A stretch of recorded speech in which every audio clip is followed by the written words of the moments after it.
Can you say something? Can you hear me? Oh, here, is he? Oh, yeah, there's some on Isaac's. Okay. Okay, so you can hear me. Want me to just bring this up? Yeah. Whoa. Whoa.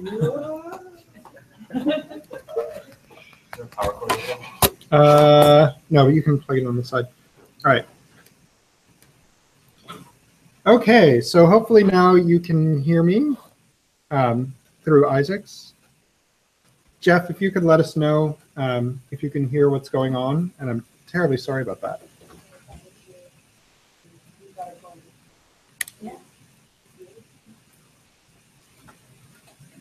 Oh, good. You've got it now. Great. Okay. Sorry, everybody, for the first few minutes of silence. Hopefully that will change.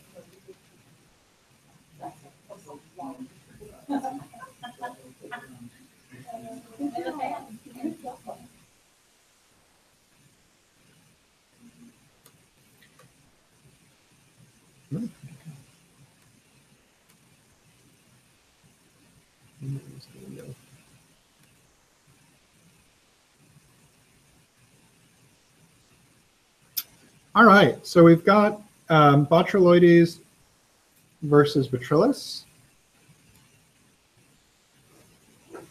And I'm going to pull this back up. So the orange morph of Bacillus is pretty rare, but that star shape really is the dead giveaway. And Botuloides can have a much looser zooid structure. So those are sort of some of the colonials. Now we get into two others, and so now we're in solitary. It's a little bit more interesting territory. Sciona intestinalis is one of the very common solitaries that we'll see. It's sort of a long, oblong, very clear species. It's typically characterized, I know one of the diagnostic characteristics is that you can see a red dot at the end of its intestine. That's not always true. You can't always see that dot. It's not always present. So while that's a good characteristic, I'm just going to bring this chat over in case Jeff has anything to say. While that is a characteristic that if you see the red dot, you can feel pretty confident. That's not always really going to do it for you. One of the big giveaways for me is that it has no color on its siphons. So while there might be a little bit of yellow ringing at the very end of its siphons, they're not terribly colorful. So you might have a yellow band or clear at the tips of its siphons. This contrasts to the other species of Sciona that we have here, which is Sciona savingi. Sciona savingi looks pretty much identical to Sciona intestinalis. They're very difficult to tell apart. With the exception that Sciona savingi has spots of color at the tips of its siphon. They can actually often be quite colorful, quite beautiful. I think they're really striking. But that's really your big sort of dead giveaway that you have savingi and not intestinalis. So if you see if like the siphons are clear, or if the siphons maybe just have a very thin yellow band at the end, intestinalis. If they're really spotty and orange and yellow, etc., savingi. Trying to think, I need to look at the data. We've mostly seen intestinalis, but savingi is here, so it's worth keeping an eye out for. It has no red dot at the end of its intestine, so if you see a red dot, you definitely don't have savingi, but that's not a say necessary but not sufficient kind of thing. So I'll open this to the floor. Which is which? What is the tunicate on your left? One from the tunicate expert. Any non-tunicate experters want to? Hands up if you think it's intestinalis. Hands up if you think it's savingi. Okay. Why do you think it's intestinalis? Well, when you talk about the savingi, then you have distinct like colors or different. So if I think that one is, and this one, those two, it looks kind of spotted all around it. Yep. So yep. Yeah. So close. So while intestinalis doesn't have a lot of coloration, it will have that yellow band actually is characteristic of intestinalis. So it'll either have nothing or a yellow band. Spotting, anytime you see spotting, that's a dead giveaway for Syringae. So that spottiness, particularly as you look around the siphons, you see lots of orange spots. That is Syringae.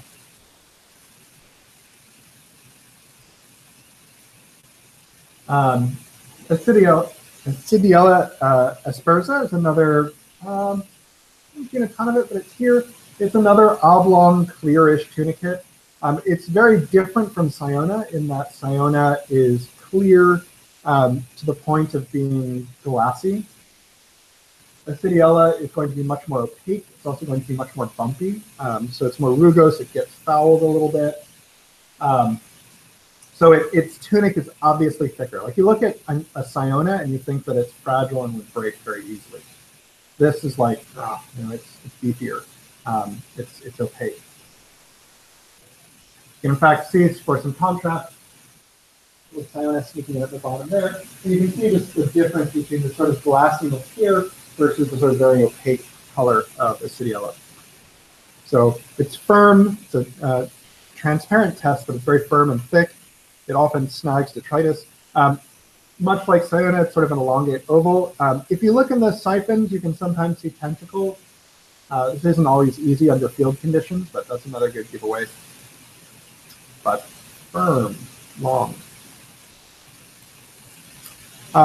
Which contrasts to Molgula. So I'll try and do some justice to the description of Molgula. The really big difference once we get into Molgulids is that it's called the sea grape, and for a reason. It's small, it's round, it looks like a peeled grape. Whereas Acidiella is elongate and a bit more opaque in comparison. So think like something that's oval shaped, but yay big, versus a peeled grape. That difference, spherical versus not spherical, is actually very diagnostic. It's pretty straightforward. There is another Molgulid here, so that's Molgula citrina. And again, if you have other diagnostic characteristics that work, let me know. We don't see a lot of Molgula in general in our surveys up north, but essentially it's more colorful.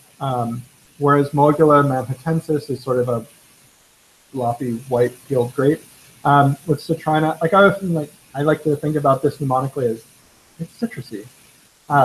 So you get a little bit of orange and yellow, whereas Molgula manhattanensis is like, I'm sure there's some Manhattan joke I could make in there, fashionable, no color. It potentially has a more fouled tunic, but that's not always a great diagnostic to go by. Really, it's the color versus no color. So while color itself, the color of choice, is not a diagnostic characteristic, patterns of colors are actually pretty good diagnostics within tunicates. Dendroa carnea is another one we see very commonly. So much like Molgula, it's going to be a smaller, more spherical thing, only it can be quite small, a little bit more encrusting. It's really small and pink. It looks kind of like a little small pink blob that was smoshed against the rock. This is something that we see very commonly when we peel back layers in a UPC. This is going to be on the bottom layer, right attached to a rock. You look down and be like, oh, there's a little smooth pink thing there. And that's Dendroa carnea. They're beautiful, really, I think. But I think most tunicates are beautiful. But those small, stubby, round siphons are another giveaway. Molgulids have much longer siphons, whereas these guys have short little chubs.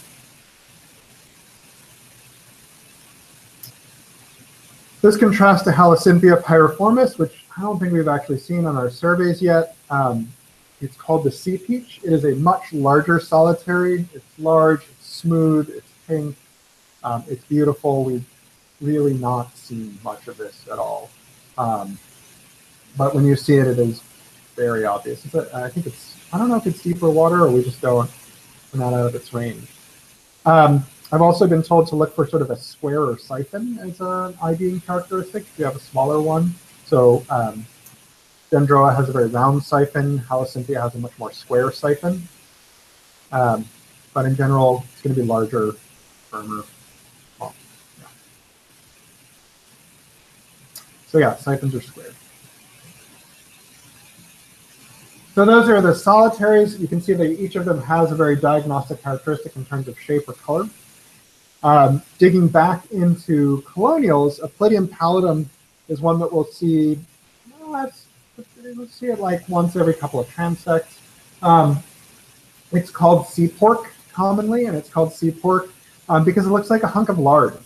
And if you see like something that looks like somebody got some manteca and just like dropped it right there on the rock, there you go. It's your lard. It's your meat fat. You should reduce that.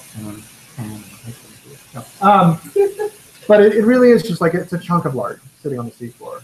So it's sort of a whitish clear, and pork fat is a very good description of it. So that's Aplydium pallidum. Sea pork. There are a bunch of Aplydium all over the world, and wherever they are, they're often almost always linked to pork because they all kind of look like pork or fat. So I misspoke before when I said that Botryolides violaceus was the most common tunicate we'll see. Actually, the most common colonial tunicate we'll see is Didemnum vexillum, dive. This is a non-native, I think it's not, has it ever been actually ID'd where its natal origin is from? I kind of dropped out of that literature. It's not native here. I don't know what its actual natal origin is. So hopefully somebody who's watching this on YouTube will make a comment and say, hey, it's here. So, you know, Lawrence Stefaniak ever watches this or something. So here we have a really good example of it overgrowing a boulder. It's this thick, drippy sheet. It'll have pendulous lobes hanging off of it. It peels away from rock. It's kind of yellowish white. The common name for it that I really like that I heard once is rock vomit, and it really does look like if a rock threw up, this is what you'd see. You don't always see it in like giant colonies with pendulous lobes. Sometimes it's smaller, but it's still like gross, yellowish, gray looking, lumpy blah. Very different from Aplydium, very different from other didemnids we have here. It just looks like a rock threw up. And that's a great description of it. Typically when you see it, it'll be in pretty large colonies.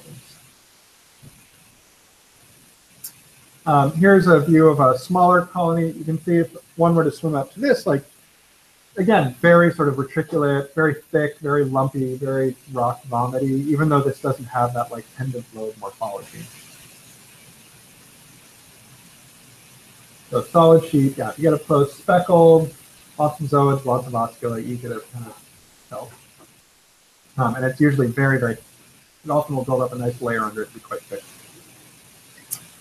This contrasts to Didemnum albidum, which is a circumpolar species. It's another colonial. Didemnum albidum forms these solid white sheets, typically in colder water. It has a very tight zooid structure, contrasting to Didemnum vexillum, where things are a little bit looser. You'll see some oscula, not as many. The big thing about a Didemnum albidum, the way to tell albidum apart from vexillum, is it is really thin and it is bright white. Whereas vexillum is thick and drippy and yellowish gray and gross looking. Like this is sort of a really nice, beautiful, white, thin sheet. So we also have this excuse me, collections of external openings. They often have a bunch of external openings coming together. So you can see, if you look like at the tunic here of this vexillum, often there will be like, you'll have sort of a tunic floating above it, and you'll have places where a number of different chambers enter out, and you'll actually have it going into the water. It's more obvious in certain species like Diplosoma listrianum, where you have sort of this villous tunic on top of it. We'll actually see a picture of that in a minute. So, really? They have nailed that. Huh. Okay. Interesting. Defiant, yeah. I figured she would have been the one who, yeah, got it. Huh. Cool. I was with TA for underwater research years ago. She's great. So Diplosoma, so here you can really see this with Diplosoma listrianum. So you can see how that tunic billows above the actual zooids itself. and you can see some of those common excurrent osculus. Diplosoma listerianum is usually an earlier season species, but you'll see it throughout. I like to think of it, it forms these very thin, very diaphanous, very fragile looking sheets. It can be many colors, everything from clear to grayish to yellowish. It really looks like a very thin plastic sheet that got stapled to a rock. This sort of billowing of its tunic is one really nice characteristic, but you don't always see it like this. It depends on the flow conditions.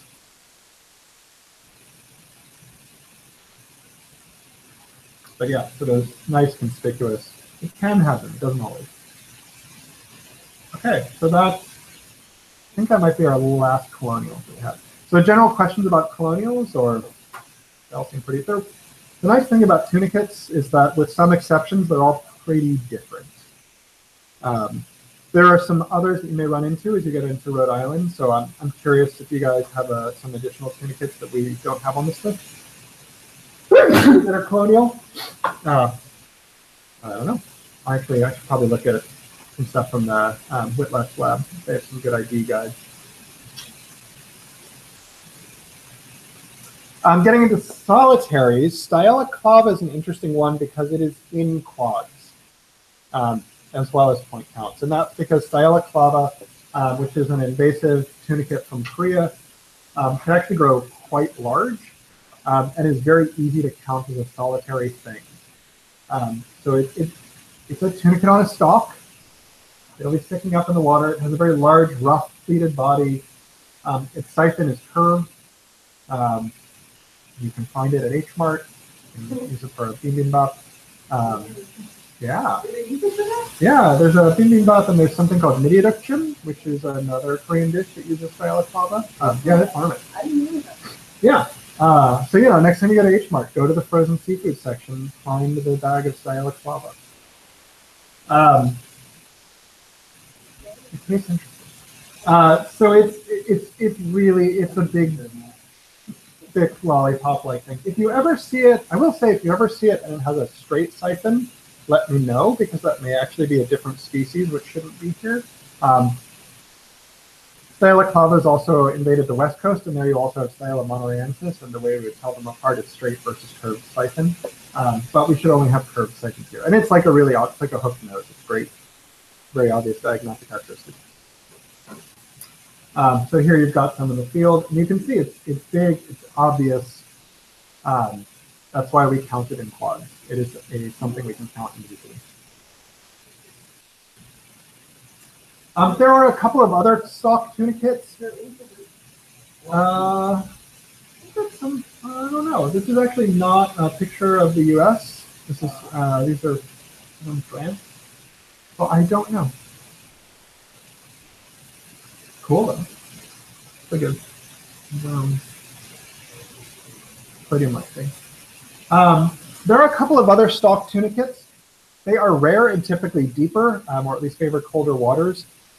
So these are things that we might be more likely to see up down east in Maine, or somewhere where those sort of deeper, colder water comes more inshore. So we haven't seen any of these yet. The Bigelow group might, or any group that we end up getting a group that works further down east, they might. But they're pretty cool. So Botinia ovifera, move. It's another stalk tunicate. The difference between it and Styla is that it has a very round zooid. It's really like a lollipop. It's also very smooth. So where Stylaclava is bumpy and rough and sort of a long oval, this is like a round, smooth lollipop. But it is typically deeper water. We haven't seen these guys yet, but could. There's another Boltinia in the region, Boltinia echinata. It is also a stalk tunicate, but it differs in that it's very cactus-like. It has a lot of spiky projections. It has a very short stalk, as opposed to the others that have a long. It's rare, but we actually, I've seen this at least twice in doing team surveys. So it is here. But that sort of cactus-like covering is really a pretty dead giveaway when you see it. They're pretty cool. I love Boltinias, though. So here's just a comparison. Here are the 3 different stalk tunicates that I just presented. Anyone want to care to name each of them? That's the middle one is Bahama. Yes. Balaclava. Echinata, yep. And then Boom, Boltunia ovifera. Yeah.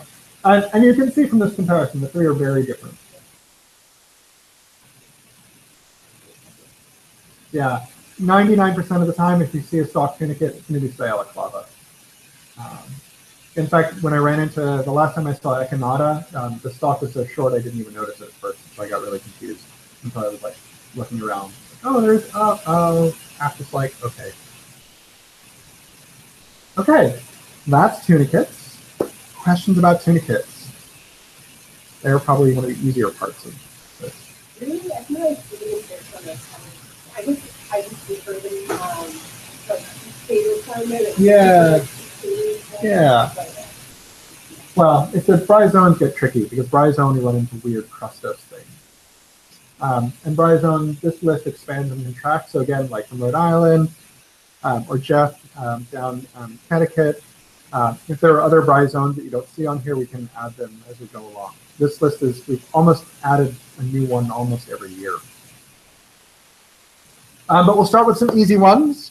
So we'll start with Bugula terita. Bugula terita is super simple because it looks like a Christmas tree. It's a colony of Christmas trees. There are other bugelids. We're going to talk about some other bugelids and bugula-like things, but if it looks like a miniature Christmas tree, it is Bugula terita. Period, end of story. If it does not look like a Christmas tree, it's not. It's something else, and you actually have to do some work.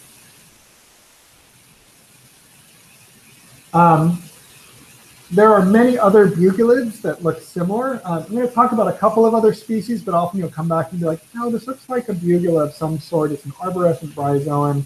It doesn't match any of these other species that I've talked about. There are a variety of bugulid species here in New England, and you can't tell them apart in the field with confidence. If anyone does have some diagnostic characteristics we should use, let me know. But even when I've talked to bugula experts, like it's not easy to tell these apart. And so we have sort of a generic bugula spot category. And you'll see the other arborescent bryozoan species are pretty straightforward in their diagnostic characteristics, and you can rule them out very quickly. Bugula spa is going to be similar to Bugula naratina, which we'll see in a moment, but it's white, it's yellowish, it has very distinct forking branches. Bugula naratina is the more common bugulid you'll see, and it's pretty obvious in that it's purple. It is dark, dark purple to brown. It's a non-native bryozoan here. It's quite common when you see it. If you see something that looks like this, but it's white, it's Bugula spot. Otherwise, Bugula naratina. So purple, the purple arborescent one. Getting into others, we have Tricilaria inoctina. This, I think, started invading New England 5 or 6 years ago, maybe a little bit more recently. Tricilaria is a big, bushy, arborescent bryozoan. The big thing about it is that it forms these short, dense tufts. They can be quite large. I mean, I picked up a ball of Tricilaria about yay big once. But it is heavily calcified. So the first thing that I do when I'm looking at arborescent bryozoans is I'll give it a little squeeze, and if it crunches, it is Tricilaria. So heavily, heavily calcified, crunchy. If it does not crunch, probably Bugula or one of these others, but it's a pretty good, easy diagnostic. It looks like Bugula, but crunchy. And then we get into some sort of smaller, more delicate ones. So Christia Ebernia is very, very fine. So whereas Bugula terita, Bugula spuff, Tricilaria, Bugula naratina, all are sort of fairly robust, Christia is a very fine arborescent bryozoan. It almost looks spindly. It's not very regular, whereas with a bugulid, things look pretty regular and branching. This can be sort of a weird, wonky, spindly, almost looks like it's weak or delicate, gut consumption. That's Chrysia. So if you see an arborescent bryozoan, but it looks like just a very sort of delicate, special little snowflake, Chrysia. And then we come to my favorite arborescent, which is Dendrobinia murrayana. Dendrobinia is super cool because it almost looks like a little sea fan. It almost looks like a coral, but it's a bryozoan. So it forms these sort of beautiful lattice work. It forms these sort of like nice small fans. It's a very thick lattice. So you'll notice as you look kind of across these arms of the lattice that there are many, many zooids. Like that's many zooids making almost like a real solid shape instead of just being this sort of fluffy arborescent thing. So it's quite solid, but unlike Tricelaria is just a zooid or two thick. It's not wide. It's not forming big fans in shapes like this. It's very, very, very distinctive, and it's not super common, but we do see it all over, particularly in estuaries and more estuarine sites. So we see Dendrobinia quite a bit in Salem and the Harbor Islands. Moving from arborescent species into crusts, the first and most obvious of these crusts is Electra pilosa. So Electra pilosa forms these encrusting stars. I always like to think about Electra as like the Bacillus schlosseri of the bryozoan world. If that's how you think. Oh, I think anyway. But it's encrusting, so you'll often find Electra pilosa growing on kelp or other algae. So this is an epizootic species. It grows on other species. You don't often find it growing on rock on its own. It'll often be growing on other things. But yeah, these stars, or like lightning bolts or shapes like that, very sharp, jagged shapes are characteristic of Electra. And it's electric, right? The other epizootic you see commonly is Membraniptera membranacea. This is a non-native species from California, from the West Coast. It forms sort of in contrast to Electra, it's this sort of like amorphous white crust. It doesn't really have a single shape. It's also found on algae. And if you look very close at it, you'll notice it's called Membraniptera membranacea. That's because the top of its zooids are covered just by a membrane. And so because of that, it has this sort of very blocky appearance to its zooid. So it has this sort of delicate, blocky-like thing. It almost looks like empty cells because there's no calcification on top of each zooid. So it's sort of wide open. Again, really, really, really common, particularly on kelps, particularly if you're sampling later in the season. You see this all over. It's very common in the fall. It leads to kelp fragmentation and things like that. So it can be very, very abundant. Early in the season, not so much.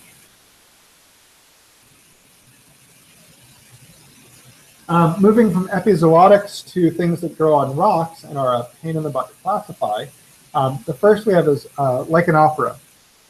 Lichenoptera, the diagnostics here get a little tricky, and sometimes you will end up just saying unknown. But Lichenoptera has the sort of nice property of being pretty much white. Its growth is often circular. It will often have a thick center and a thin edge as well, but it's solid white in color. It doesn't have a lot of color to it. So you can see here is this colony of Lichenoptera. This is not Lichenoptera. You notice it's kind of orangish red. Not Lichenoptera, but it's not the world's greatest picture, but in general, that nice sort of white, circular-ish structure to it. This contrasts to Schizoprella unicornis. Schizoprella forms sort of a bumpy crust. So whereas Lichenoptera is sort of maybe be thicker in the middle and thinner at the edges, Schizoprella is typically just really bumpy. It's a mixture of orange and white. So orange is usually one of those sort of giveaways. Oh, it's sort of this cream colored mixture, orange-white. And it tends to form these sort of amorphous blobby crusts. It is, again, it's probably one of the more common encrusting bryozoans at sea. But that blobbiness and orange and whiteness are the things that I look for. Oh yeah, and its zooids, it usually forms a pretty tight structure, and its zooids are fairly obvious and kind of like open pores. Whereas others will be more like difficult to actually tell where the zooid openings are. This contrasts to Schizonovella auriculata, which is also looks really similar to Schizoprella unicornis. It's a bumpy, thick crust as well, just like Schizoprella unicornis. The difference is, and again, here we get into color's not diagnostic, but patterns of color are. It's a solid color. So it's typically just a solid orange or sort of orange cream soda color. It's not that mixture of white and orange. Again, it's amorphous, it's on rocky substrates. It's very, very, very similar to Schizoprella. Until someone had ID'd it for us, we were probably mixing the two up a little bit. But single color versus mix of colors. That's what I look for here. Okay, questions on bryozoans before we move on? The crusts are not always easy, but once you, again, figure out a couple of diagnostics, they go pretty quickly. Sponges get a little squishy, if you will. There are a couple of species that we have good solid IDs on. There are others that are harder. It's just difficult to identify some of these guys in the field because they can be so amorphous. And so there are a few obvious ones, which I'll highlight here. You end up with an unknown sponge, you end up with an unknown sponge, and that's fine. Cliona is, again, an easy one. It's bright yellow, and it's boring. So Cliona is a boring sponge, and so you'll actually see it often on rocky substrates. Often you'll notice that it's kind of bored back into the rock itself. And so between those two, that's a pretty solid, okay, it's Cliona. So really think of this is your yellow boring sponge. We see it from time to time. Again, not super common, but we definitely see it. It does have large oscula, so large excurrent siphons, so group excurrent siphons.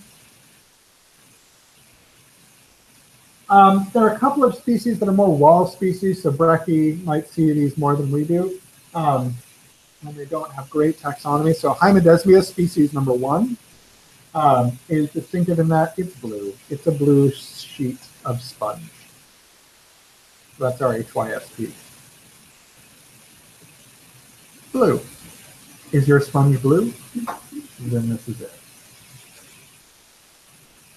It of course can also be red, but it's going to form these sorts of sheets again, single solid color sheets. Those would be Hymodesmias. Halasarca is one that we see fairly commonly, a little bit more shallow. Halasarca is great because it's slimy. Even with gloves on, you can look at it, you can notice it's kind of slimy. You run your finger along it, and instead of feeling like you're running your finger along a sponge, you feel like you're running along a greased piece of, I don't know, a greased piece of plastic. It's obviously slimy, even underwater. And that's Halasarca, the slimy one.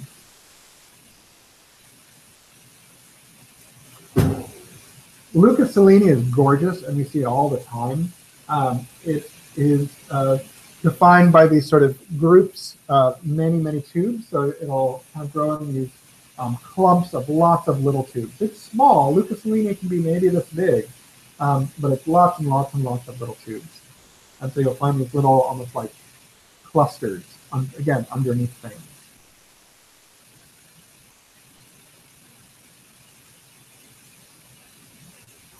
Scypha is a funny one. Scypha is actually fairly common and very easy to miss. It's almost as if you took a Leucoselene and you plucked off individual vases from it and laid them down. Sometimes there will be like 3 or 4 together. Sometimes there will only be 1. So it's these small vases, these small tubes. Sometimes they'll be fouled. So you can see these are kind of covered in sediment and fouled. Sometimes they'll be a little bit more clean. But the big difference between Skypha and Leucoselenia that I use in the field is that Leucoselenia is obviously a big bunch, whereas Skypha will be like 3 little vases or 1 little vase. So if you get down to the bottom of your UPC and you see a tiny little vase hanging out all alone, that's a Skypha.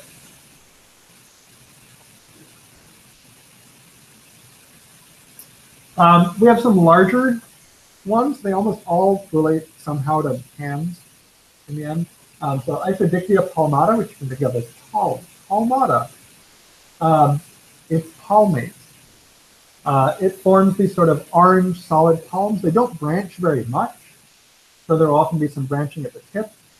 But this is really like someone put an orange hand down on the bottom of the seafloor. Weird, lumpy, many-fingered hands, but yeah. You want to try? It can also have conspicuous oscula along the side, but not always. This contrasts to Halicona oculata. Halicona oculata is just the fingers. So before we have the hand, now we have the fingers. It has these cream orange branching fingers. So you'll see Halicona with just lots and lots and lots of fingers coming up in large bunches. This contrasts to another thing. This looks fairly similar, but you'll notice that Microciona, while there are a lot of little protrusions that look kind of finger-like, notice how smooth this one is, whereas Microciona, I like to say that it's kind of like a lot of red Cheetos in some ways. So that's a little bit more of a giveaway. So again, we're still in that finger-like, but going from smooth to rougher. And often it will also be red. Not always, but often. This is probably the most common sponge that we see, Helicondria panacea. There's no really solid, like, this is the shape Helicondria grows in. It grows in all shapes. Sometimes its oscula will be obvious, sometimes they won't be. But the dead giveaway for Helicondria, you'll see anytime I find sort of a crusting sponge and I don't really know what it is, I'll pull off a chunk. And if you pull off a chunk and look at it, it looks like you've torn off a loaf of bread and you're looking at a bunch of breadcrumbs. That's Helicondria, the breadcrumb sponge. It's actually called the breadcrumb sponge. It's a pretty good way of telling it apart from a fish. There's probably, I would not be surprised if in the end we realize there are a couple of sponges that are lumped in here, but this is a pretty common diagnostic. In Helicondria is found in many, many places throughout the world, and it always does the same thing. Okay, sponges, questions. They're not, I've actually been amazed how few sponges there have been relative to everything else. I find when I do UPCs, I'm counting algae, tunicates, and usually a bryozoan or two. Sponges are strangely less common. I don't know why. And I'll also see hydroids, particularly hydroids growing on algae. So the hydroids all fortunately have very different growth morphologies. Again, I think there's some more hydroids further south, so if you have some you'd like to throw in here, let me know. Abitinaria is the coarsest. It has this very, very coarse branching structure. If anything, I've seen people mistake Abitinaria for a bryozoan, although it's not.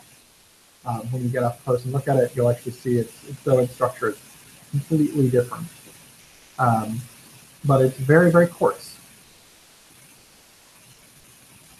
This contrasts to Sertularia, one of our other branching hydroids. It's very fine. So you have a very coarse one and a very fine branching hydroid. Tell those two apart. This contrasts to Ectopleura crocea, although has it switched back to Tubularia, or is it still Ectopleura? It used to be Tubularia, and now I think it's still Ectopleura. Ectopleura forms these long tubes that have bright pink flowers, essentially, at the end, or what look like bright pink flowers. Very distinctive. It's usually a later season or warmer water species, so you'll see big Ectopleura blooms later in August. and then they get eaten by midwives.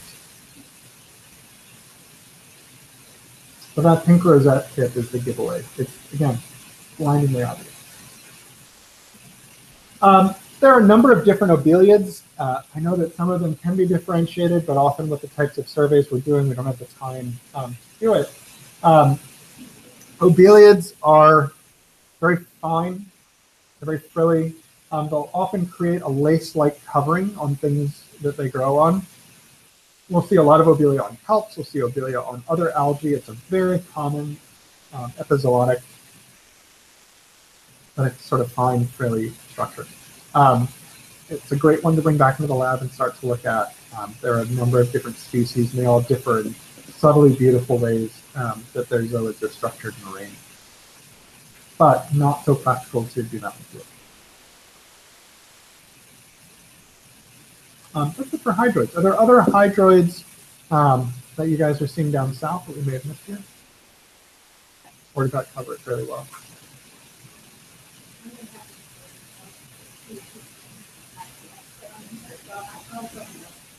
Okay, great, great.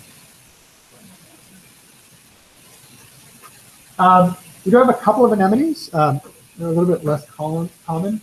If we have, we've seen Cerianthus borealis once. If your transect happens to go over a section of sand before coming back onto a reef, you might see these guys. They fill fairly obvious tubes. So they have a sand tube, and they have these nice, long, distinct arms.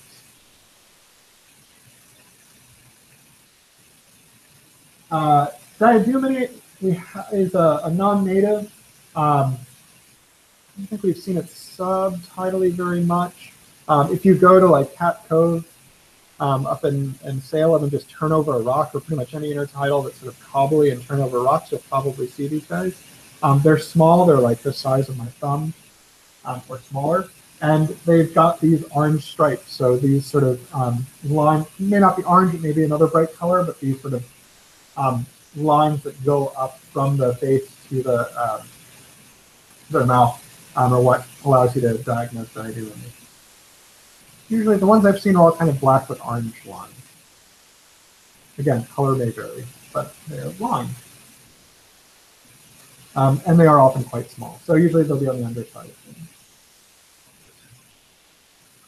Metradium is one of the most common we see here. It's our big, its body can be a couple of different colors. It can be yellow, it can be white, but it's those frilly plumulous arms that are its giveaway. It's often quite large. It's often on walls, so this is something that we'll see more on transects in areas with a lot of vertical relief. I think it's only on UPCs. It might be in quads as well. I don't remember. Another one we see periodically is Urticina felina. And its sort of diagnostic is these multicolored banded arms. Again, it can be a variety of different colors, but the arms are banded with lots of different colors.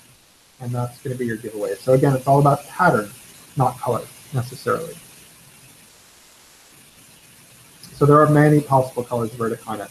And we run into this one, one out of every 10 or 20 transects. Phagesia is another one we'll see quite commonly. Actually, Phagesia and Scypha, I kind of, in my head, lump them in the same category because they're like small little solitary things that you'll see as you get down to the very bottom layer of what you're looking at. So Phagesia are basically these little, like they're very small. They're super, super small little white anemones. Yeah, there's no better way to describe them than tiny white anemone things. But you'll see them, we see them a lot in Salem Sound. We see them a lot at the Harbor Island.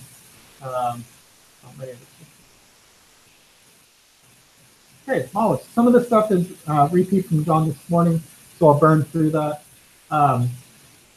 We do see both Modiolus and Middleus edulis, and I wanted to point out the big difference between the two of them. Yes, you can look at color. One is red, one is blue in terms of their mantle.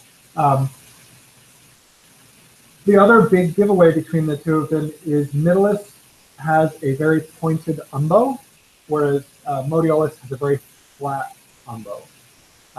So you can see pointed versus sort of blunted. So if when you look at their mantle, it should be pretty obvious, but if you don't get a good look, if you're worried, if your visibility is not very good, and you want to do it by feel, which happens, it's the shape of the umbo. Flat horse muscle, pointed blue muscle.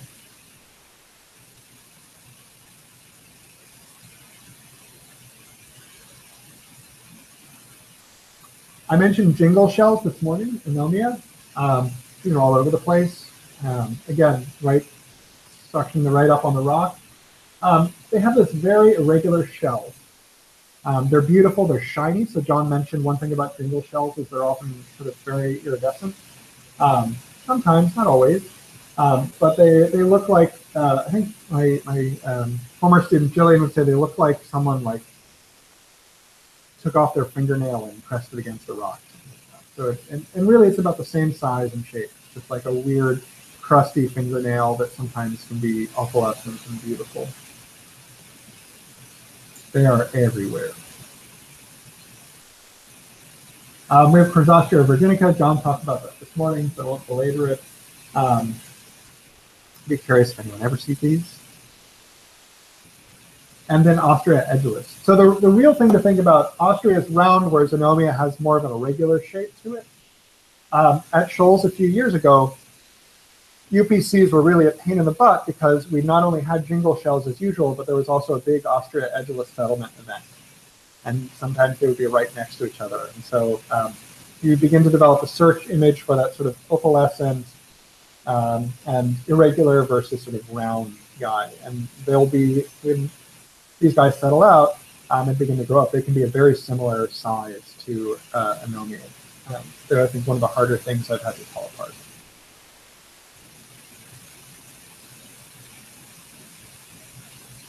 And of course, limpets.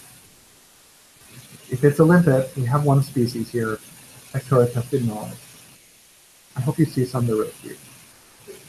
But there's one limpet species. Now, there's Hectora. We of course also have. So this is. I mean, I'm thinking limpet is in like classic. I'm thinking of like Latias and like all of the sort of classic limpet species. We do also have Crepidula fornicata, the slipper shell. And that is all over the place. Often Crepidula on rocky reefs will be kind of, you won't notice it at first until you get underneath the layers. And then you'll find that there's just this sort of like bumpy substrate underneath you, composed of Crepidula stacked on top of each other. Not necessarily, sometimes they'll be in very tall stacks, but often it'll just be like a carpet of Crepidula. So we have some sites, for example, out at Shoals that look like a big red algal bed, but as soon as you poke under it, it's just Crepidula wall-to-wall underneath it. Again, slipper shell, really characteristic, or diagnostic characteristic is to, if you ever have a doubt, to look at, first off, if you can pull them apart, and not a limpet, so not open on the bottom completely, but instead have that sort of half occlusion. That's a Crepidula. And certainly they're not a bivalve, so that will also be straightforward if you pull them off. If you're not pulling them off, I often find the kind of hook at their apex is really a pretty good diagnostic. If I reach down, I'm like, oh, this is a bumpy surface. I can't really see under here what's going on. Maybe this is muscles. Maybe this is something else. Oh, wait a minute. It's all of these like little bumpy hooks. That's a good way to tell that you're Crepidula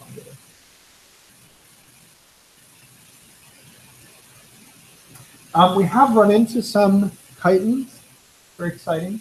So we have Isochiton albus and ruber. Albus is white, ruber is red. I think we have like 3 in the whole data set, but we've seen them. They're here. They're beautiful. But they're also on UPCs because while they are rare, they're also small enough that you're not really going to catch them any other way. And then we run into things like Circulorbis. We do have areas that have a lot of Circulorbis. We also have, yeah, so, yeah, forms of sort of coiling tubes. Although it's actually a mollusk, not a worm. That's you're thinking like a feathered duster worm, right? Yeah. No, it's Trochelorvid worm, or not. You have Placopecten, so scallops, again, you see them. They're not typically in the habitat we're in, but it could be. And that's it. There are, I know a number of species, and I'll send an inquiry to you guys so you can send this out. But as we get further south, you do start to run into some corals, and I don't have any in here right now. Now that they are on the species list, and again, with point counts in particular, it's an open species list. So if there are sessile species that are not represented somehow in what we have so far, yeah, let's add them. Just send an email to the listserv, talk about it, and add them into the species list. Provide a good diagnostic image so I can stick it in this talk next week. Other questions about sessile invertebrates?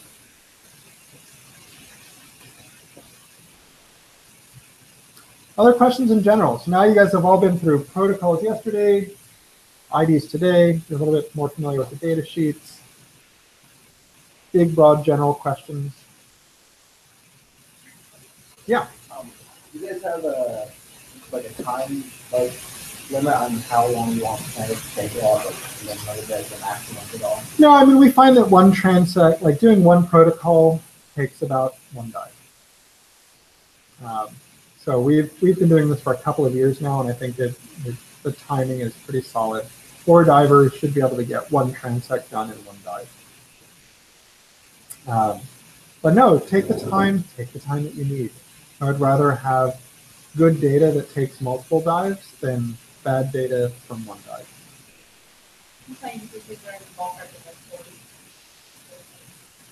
Yeah, if you're doing UPCs, they can take a while. 45 minutes is about right. Swaps take a little faster. I think it's more talking about like the first one. Do you have a specific place where you like to go? Oh yeah. You don't see fast, you don't Yeah.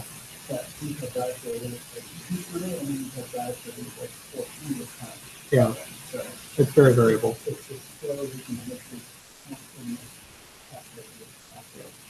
So we're so excited for Felicia's GoPro experiment. See if we can just do that for fish now. Other questions?